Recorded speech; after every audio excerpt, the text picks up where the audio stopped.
Luke 6:37-42. Do not judge and you will not be judged. Do not condemn and you will not be condemned.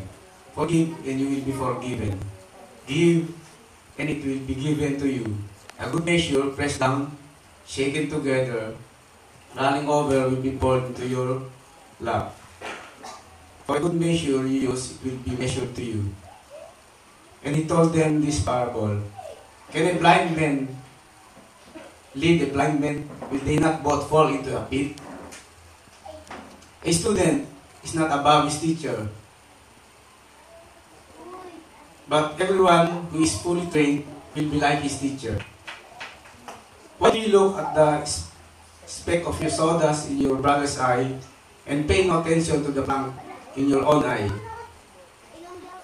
How can you say to your brother, "Brother, let me take out the speck of your eye," when you yourself fail to see the plank in your own eye?